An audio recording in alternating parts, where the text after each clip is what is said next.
Saudara seorang pria tidak dikenal ditangkap aparat kepolisian akibat menyerang penjaga rumah dinas Kapolri Jenderal Listio Sigit Prabowo di Kebayoran Baru, Jakarta Selatan pada Kamis kemarin. Penyerangan terjadi sekitar pukul 10:30 siang. Pada Kamis siang kemarin, rumah dinas Kapolri Jenderal Listio Sigit Prabowo diserang seorang pria tak dikenal. Pria itu nekat menyerang polisi yang sedang berjaga di rumah dinas Kapolri. Kabar penyerangan pun dibenarkan oleh Kabid Humas Polda Metro Jaya, Kombes Trunoyudo Wisnu Andiko. Polisi masih memeriksa pria itu guna mendalami motifnya atas penyerangan terhadap penjaga di rumah dinas Kapolri. Polisi memastikan pria itu bukan anggota dari kelompok teroris. Hasil koordinasi dengan Densus Anti Teror sejauh ini tidak masuk dalam daftar kelompok teror. Dan selanjutnya Polda Metro Jaya akan mendalami, sekira pada saat selesai kejadian langsung kita ambil. Tadi siang ya Pak berarti? Kepolisian akan melakukan pemeriksaan kejiwaan terhadap pelaku untuk mengetahui dan mendalami motif yang dilakukan. Tim Liputan Kompas TV.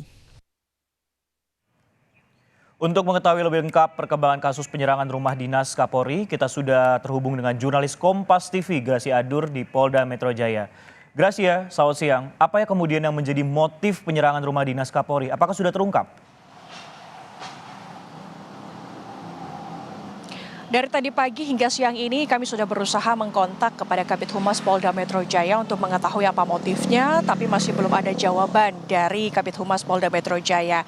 Saat ini informasi terakhir polisi masih fokus untuk mencari tahu motif dari pelaku. Apakah ini merupakan motif teror atau berupa tindakan individual yang dilakukan oleh pelaku yang motifnya masih belum jelas. Tapi sampai sejauh ini Sisko dan juga saudara polisi sudah berkoordinasi dengan Densus 88 anti teror untuk mengetahui seperti apa latar belakang dari pria yang melakukan penyerangan di rumah dinas Kapolri ini. Dan hasilnya bahwa pelaku ini tidak tergabung dalam anggota kelompok terorisme, saudara. Saat ini pelaku yang berinisial JPP yang berumur 44 tahun ini sudah ditahan di Dirkrimum Polda Metro Jaya untuk melakukan sejumlah pemeriksaan.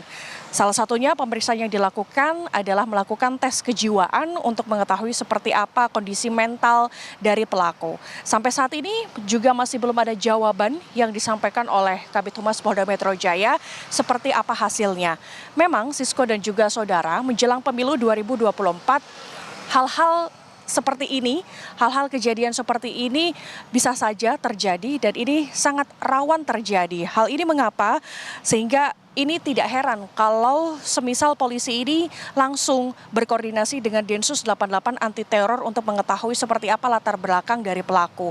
Nah, apa yang melatar belakangi polisi kemudian ini berkoordinasi dengan Densus 88?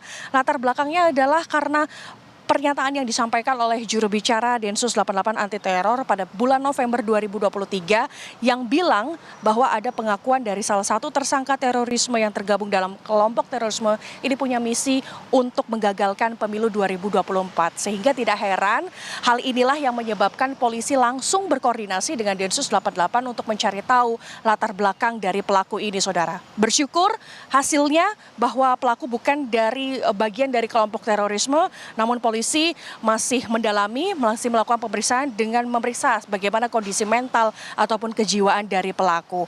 Sampai siang ini belum ada jawaban, tapi rencananya nanti sekitar pukul 12:30 siang setelah sholat Jumat, para jurnalis yang saat ini berada di Balai Wartawan ini akan bergerak menuju ke masjid terdekat di Polda Metro Jaya untuk berusaha doorstop dengan Kabid Humas Polda Metro Jaya untuk mencari tahu seperti apa perkembangan dari kasus ini. Sisko. Tentunya masih dicari tahu update motif dan juga tes kejiwaan dari pelaku. Nah, yang juga cukup menarik, Gracia, biasanya kalau misalnya dalam kasus ataupun juga kriminalitas seperti itu, apakah ini bergerak sendiri? Apa ada orang yang juga turut serta dalam penyerangan tersebut? Sudahkah ada informasinya, Gracia? Kalau informasi terakhir yang disampaikan oleh Kabid Humas Polda Metro Jaya kemarin bahwa pelaku ini bergerak seorang diri.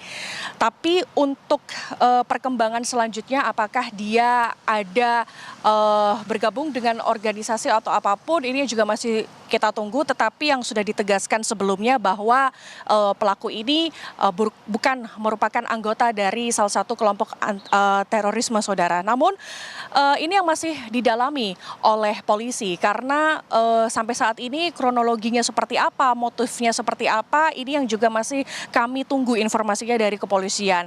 Bahkan untuk bentuk penyerangan yang dilakukan oleh pelaku ini yang juga kami masih gali informasinya, Sisko dan juga saudara. Apakah penyerangan yang dilakukan pelaku ini berupa penyerangan senjata tajam atau bentuk penganiayaan yang dilakukan oleh pelaku terhadap anggota polisi yang sedang berjaga di rumah dinas Kapolri itu, saudara. Namun sebelumnya kalau saya sampaikan sedikit seperti apa kronologinya, bahwa kronologinya ini terjadi pada pukul setengah 11 siang atau 10.30 waktu Indonesia Barat di rumah dinas Kapolri yang berada di kawasan Kebayoran Baru, Jakarta Selatan. Saat itu pelaku ini melakukan penyerangan terhadap anggota, saudara.